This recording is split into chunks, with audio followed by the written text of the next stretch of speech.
Madame, Monsieur, bonjour. Merci de nous rejoindre à la une de l'actualité. Le président de la République, Abdelmadjid Tebboune, poursuit sa visite d'État en République de Slovénie à l'invitation de son homologue slovène. Une visite qui vient renforcer les relations bilatérales et leur insuffler une nouvelle dynamique.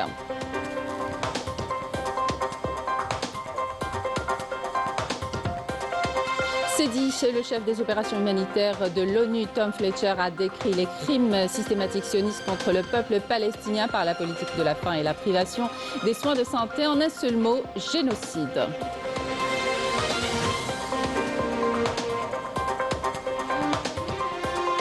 Alors que les contestations au Mali montent, la junte militaire au pouvoir choisit la pire des réponses. Enlèvement, disparition forcée comme mode de répression. Les 2 militants maliens, enlevés par des hommes armés, sont jusqu'alors introuvables. Et puis la projection d'un film slovène à Alger marque une nouvelle étape dans le rapprochement culturel entre l'Algérie et la Slovénie à travers le cinéma et ouvre la voie à une coopération artistique durable. Bienvenue à tous. Le président de la République, Abdelmadjid Tebboune, poursuit sa visite d'État en République de Slovénie à l'invitation de son homologue slovène, Nataša Pirc-Musar. Hier, le président de la République s'est entretenu au palais présidentiel de la République de Slovénie en tête-à-tête avec la présidente slovène, Nataša Pirc-Musar.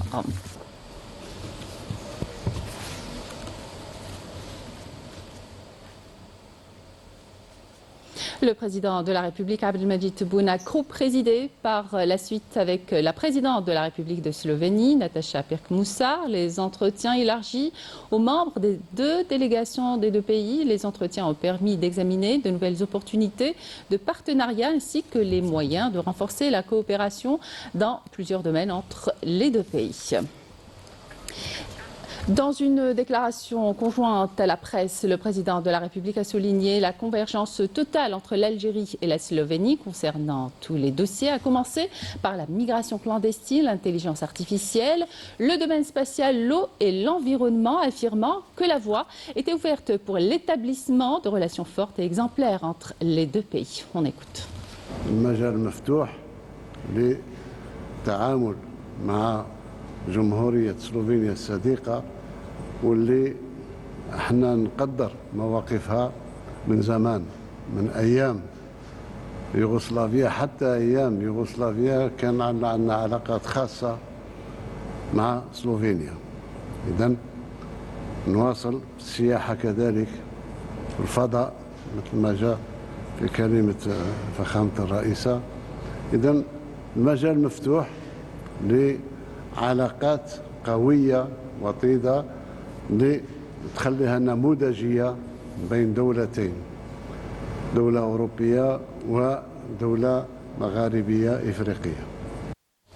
Saluant les positions de la Slovénie vis-à-vis de la question du Sahara occidental, le président de la République a réitéré son souhait de parvenir sous l'égide des Nations Unies à une solution qui consacre le droit du peuple sahraoui à l'autodétermination à travers l'organisation d'un référendum. Il a en outre salué les positions courageuses et honnêtes de la République de Slovénie à l'égard de la question palestinienne, ajoutant que la Slovénie a été le premier État européen à reconnaître l'État de Palestine, qualifiant cette démarche de grand honneur. On écoute le président de la République. فيما يخص القضايا الدولية لا يسعني إلا أن أشكر مواقف جمهورية سلوفينيا، مواقف النزاهة والشجاعة بالنسبة لفلسطين. كانت أول دولة أوروبية تعترف بالدولة الفلسطينية، وهذا يشرف كثير السياسة السلوفينية، وأتمنى أن تكون القدوة لكثير من الدول. كما أشكر فخامة الرئيسة على موقف سلوفينيا فيما يخص ما يجري في الصحراء الغربية. نتمنى حل يرضي الطرفين تحت إشراف الأمم المتحدة وإذا القيام بتنظيم استفتاء من أجل تقرير المصير في الأراضي الصحراء الغربية. Concernant la question du Sahara occidental, la présidente de la République de Slovénie a affirmé que la position de son pays est claire, soutenant une solution tenant compte du droit à l'autodétermination du peuple sahraoui conformément aux résolutions et à la Charte des Nations Unies. On l'écoute. Parlé du Moyen-Orient, de l'Afrique, nous avons parlé du Sahara occidental, ainsi que de l'Ukraine et la région balkanique. J'ai informé le président que la Slovénie est pour un règlement pacifique au Moyen-Orient et en Afrique. La Slovénie est en faveur des perspectives, le développement de la région des Balkans. Concernant la question du Sahara occidental, la position de la Slovénie est claire. Nous sommes pour avoir une solution acceptable pour les deux parties au sein des Nations Unies, basée sur un compromis, en tenant en considération les droits de l'autodétermination et aussi, c'est-à-dire en conformément aux résolutions des Nations Unies et à la Charte des Nations Unies également. Le président de la République, Abdelmadjid Tebboune, s'est entretenu avec le Premier ministre slovène, Robert Golob. Cette rencontre s'est déroulée au palais de la présidence de la République de Slovénie.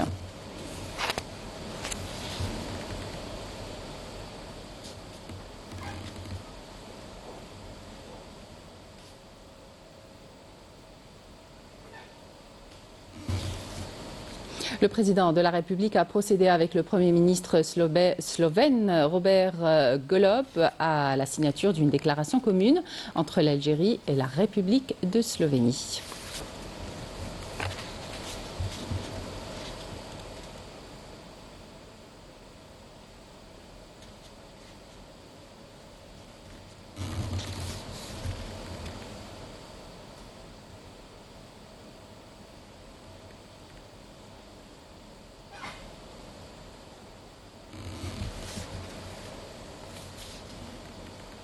Le président de la République, Abdelmadjid Tebboune, a présidé avec le Premier ministre slovène la cérémonie de signature de plusieurs accords et mémorandums d'entente concernant la coopération dans divers secteurs.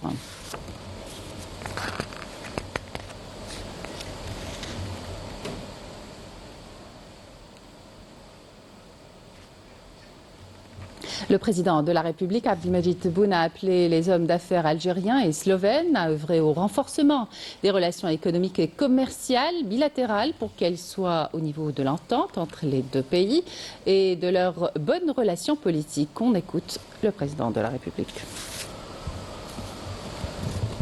La visite du président de la République en Slovénie est très importante, d'autant plus qu'elle a été couronnée par la signature de plusieurs accords, dont notamment le contrat de vente et de fourniture de gaz à un moment où notre pays connaît une crise gazière, ce qui atteste du partenariat de confiance avec l'Algérie. Les accords signés par les deux pays constituent un modèle pour de nombreux pays européens. Les portes sont ouvertes pour renforcer la coopération dans plusieurs autres domaines, notamment le domaine spatial, les technologies modernes, l'éducation, la recherche scientifique et la gestion des ressources en eau. Et comme je vous le disais, le président de la République, Abdelmadjid Tebboune, a appelé les hommes d'affaires algériens et slovènes à œuvrer au renforcement des relations économiques et commerciales bilatérales pour qu'elles soient au niveau de l'entente entre les deux pays et de leurs bonnes relations politiques. On écoute. نسير إلى أبعد بعد ما يمكن في التعاون في كل القطاعات بدون استثناء، حتى في التعاون الطبي، في التعاون الصيدلاني، في التعاون في الذكاء الاصطناعي، في التعاون في الفضاء، في التعاون في تطهير المياه، تحويل المياه. كنت شرحت سيادة الوزير الأول أننا اليوم في مرحلة لاسترجاع المياه المستعملة حتى نستعملها من جديد في الفلاحة وفي الصناعة. وأعتقد في هذا الميدان كذلك سلوفينيا لها تقنيات خاصة وعلم خاص بهذا الميدان. سنستغل صداقتنا مع سلوفينيا استعمال كل الطاقات الموجودة فيما يخص كذلك الفضاء، فيما يخص مراقبة المناجم والمياه من الفضاء، فيما يخص كذلك التقنيات الدقيقة في الكيمياء وفي الصناعات المختصة. Le Premier ministre de la République de Slovénie, Robert Golob, a affirmé que la visite d'État qu'effectue le président de la République, Abdelmadjid Tebboune, dans son pays est très importante et atteste du partenariat de confiance entre les deux pays. Le président de la République, Abdelmadjid Tebboune, a été reçu par la présidente de l'Assemblée nationale de la République de Slovénie. À cette occasion, le président de la République a signé le livre d'or de l'Assemblée nationale de Slovénie.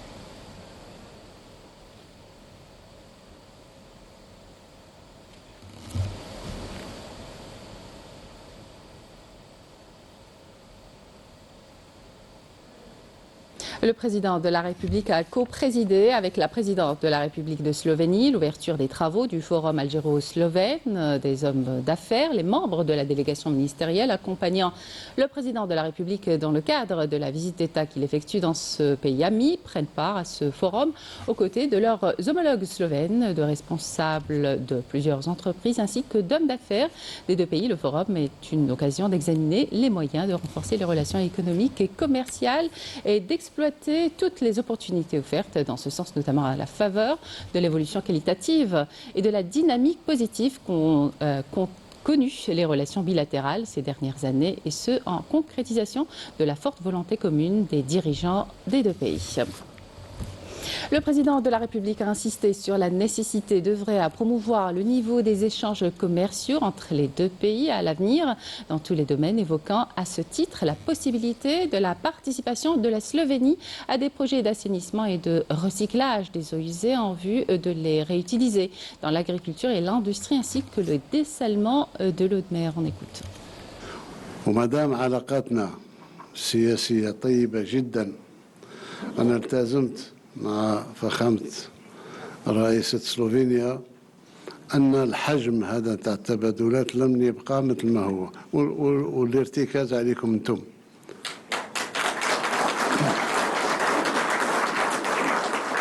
إذا معا أنتم وإحنا لازم التبادلات تكون أقوى من هذا بكثير، وتكون تعكس العلاقات اللي موجودة عندنا حاليا بيننا وبين الجزائر. اليوم هو ثالث اقتصاد في إفريقيا، ربما هذه 7 سنوات 8 سنوات كنا في وسط الترتيب إن لم أقول في ديل الترتيب. خارج المحروقات ما كان عندنا حتى إنتاج. اليوم بفضلكم وفضل الرجال اللي ما كان لهمش الحظ باش يشاركوا معنا في هذا الاجتماع، وصلنا إلى درجة أو مرتبة الاقتصاد الثالث في إفريقيا. Le président de la République a en outre énuméré les atouts dont dispose l'Algérie, qui est le seul pays africain à ne pas avoir de dette extérieure, ce qui témoigne de la force de l'économie algérienne et constitue un indicateur clair sur la souveraineté et l'indépendance de la décision économique et politique de l'Algérie. On écoute. بكم بالإنتاج اللي ماشي يتقوى بما يقارب 13,000 مشروع استثماري مطروح اليوم على مستوى لابي. إذن طموحنا كبير، طموح الجزائريين والجزائريات كبير في التنمية. البلد الوحيد في إفريقيا اللي ما عليهش ولا سنتيم مديونية، هذا مؤشر قوي. Le président de la République a affirmé que l'Algérie était un pays fiable et disposé à satisfaire les besoins de la Slovénie en gaz. On écoute le président de la République. La Slovénie et l'Algérie pendant plusieurs années à renforcer leur amitié. Au cours de ces années, nous avons constaté à plusieurs reprises que nos deux pays sont capables de bâtir des relations solides. Nos pays partagent un partenariat politique, économique et culturel. En conséquence, 2 ambassades ont été ouvertes l'année dernière, l'une à Ljubljana et l'autre à Alger. Aujourd'hui, l'économie n'est pas seulement une question importante, mais elle est aussi un pont entre les deux nations. C'est un chemin vers un développement commun et un moyen de créer des emplois, ainsi que de faire face aux défis communs, tels que les produits alimentaires et le problème climatique. La Slovénie constitue un excellent point de départ pour accéder au marché de l'Union européenne et est ouverte à travailler avec l'Algérie, qui représente un point d'accès à l'Afrique.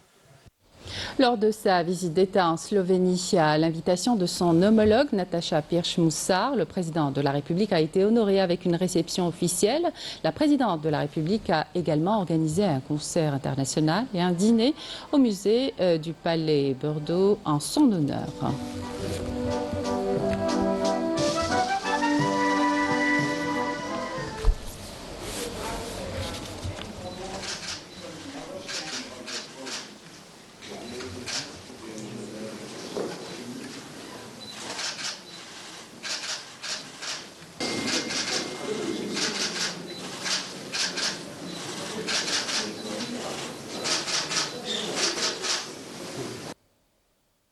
Lors de la réunion du Conseil de sécurité sur la situation au Moyen-Orient, incluant la question palestinienne, l'Algérie a réitéré son appel à la fin immédiate de l'agression sioniste contre la bande de Gaza et à la levée du blocus imposé sur l'enclave. Le membre de la délégation algérienne, Toufiq Kouidri, a déclaré que le blocus imposé par l'entité sioniste est une violation flagrante du droit international ayant causé une catastrophe humanitaire. Le pointe la situation justement à Gaza. L'entité sioniste poursuit les crimes systématiques contre le peuple palestinien par la politique de la famine et la privation des soins de santé, de l'eau et des médicaments, ce que le chef des opérations humanitaires de l'ONU, Tom Fletcher, a résumé en un seul mot: génocide, dans un discours choc et sans concession visant l'entité sioniste. Yasmine Saudi. Morts, blessures, destruction, famine, maladies, torture, traitements cruels, inhumains ou dégradants, déplacements massifs et répétés, c'est un tableau sombre qui se dessine à Gaza. Nous avons décrit l'obstruction délibérée des opérations d'aide humanitaire, ainsi que le démantèlement systématique de la vie palestinienne et de tous ceux qui la soutiennent. Ces éléments sont désormais entre les mains de la Cour internationale de justice, qui examine la question du génocide en cours. Génocide. Le mot est enfin lâché au sein même du Conseil de sécurité des Nations Unies. Et celui qui a osé le prononcer n'est autre que Tom Fletcher, responsable des affaires humanitaires de l'ONU. Cette question marque un tournant inédit. Pour la première fois, le terme génocide est utilisé au sein de l'instance onusienne pour qualifier ce qui se passe à Gaza. Depuis plus de 10 semaines, les agences humanitaires ne parviennent plus à acheminer la moindre aide dans l'enclave palestinienne. Aucun camion de nourriture ou de médicaments n'a pu entrer dans le territoire, malgré 12 séries de discussions entre l'ONU et l'entité sioniste. Les hôpitaux sont à l'arrêt, les réserves sont épuisées et la population fait face à un risque de famine majeure. Une situation décrite comme inhumaine par le responsable des affaires humanitaires des Nations Unies. Face à cette impasse, un nouveau système d'acheminement de l'aide est en discussion. Mais selon l'ONU, ce mécanisme exclurait une large partie de la population vulnérable, notamment les femmes, les enfants et les personnes âgées. Le responsable onusien n'a d'ailleurs pas manqué de dénoncer l'utilisation de l'aide humanitaire comme outil politique et de guerre. L'entité sioniste limite l'aide à une seule partie de Gaza, laissant les autres besoins urgents sans réponse. Elle conditionne l'aide à des objectifs politiques et militaires. Elle utilise la famine comme monnaie d'échange. C'est une manœuvre cynique pour couvrir davantage de violence et de déplacements.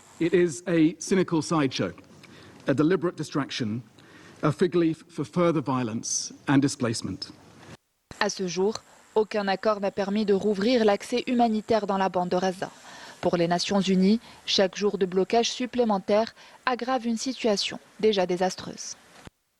Alors que les contestations au Mali montent, la junte militaire au pouvoir choisit la pire des réponses. Enlèvement, disparition forcée comme mode de répression. L'ONG Human Rights Watch a rapporté l'enlèvement par des hommes armés d'un jeune militant du parti Elema et du secrétaire général du parti Codem et vice-président de la coalition d'opposition. Les deux hommes sont jusqu'alors introuvables. Badia Marni. Au Mali, c'est l'impasse. La situation empire de plus en plus ces dernières 24 heures. Deux opposants ont disparu des radars alors qu'ils préparaient un rassemblement de l'opposition à Bamako. Puis encore, le pays vit au rythme de dissolution de partis politiques. Des juristes ont qualifié l'abrogation de la charte des partis politiques par les putschistes au pouvoir au Mali de coup d'état juridique et de forfaiture politique. C'est martial tout ça. Je pense qu'on n'est pas à une violation près. Le régime militaire de Bamako a procédé méthodiquement. Dans un premier temps, ils ont suspendu l'ensemble des activités politiques. Dans un deuxième temps, ils ont déféré les lois sur le cadre juridique et sur le statut de l'opposition pour les faire abroger hier. Et ce matin, un décret a promulgué cette loi d'abrogation et dans la foulée, le décret de dissolution des partis politiques est intervenu. Il est clair aujourd'hui que c'est une chape de plomb qui s'installe au Mali. Désormais, le cadre juridique ayant disparu, les partis ayant été dissous, plus personne n'a le droit d'exprimer une opinion politique, plus personne n'a le droit de mener une activité politique et publique, et plus personne ne peut se réclamer une quelconque appartenance à un parti politique, à une organisation politique ou à une organisation de la société civile. Au moment où les appels se multiplient pour mettre un terme à la transition et à rétablir une vie politique démocratique, Assimi Goïta compte se maintenir à la tête du pays pour un mandat présidentiel de 5 ans sans élection renouvelable. D'un point de vue constitutionnel, l'article 39 prévoit l'existence des partis politiques et renvoie donc à une loi qui organise le cadre juridique. C'est ce cadre juridique qui a été enlevé. Et deuxièmement, cette loi viole également le principe de l'intangibilité du multipartisme dans notre pays, qui a vocation justement à concourir au suffrage. Pour rappel, la junte au pouvoir a dissous les partis politiques et les organisations à caractère politique dans un décret présidentiel lu à la télévision publique. Une décision hélas redoutée depuis plusieurs semaines par l'opposition et plonge le Mali dans un chaos sans précédent. Retour au pays avec la projection d'un film slovène à Alger qui marque une nouvelle étape dans le rapprochement culturel entre l'Algérie et la Slovénie à travers le cinéma. Les deux pays consolident leurs liens et ouvrent la voie à une coopération artistique durable. Yamina Saïdji.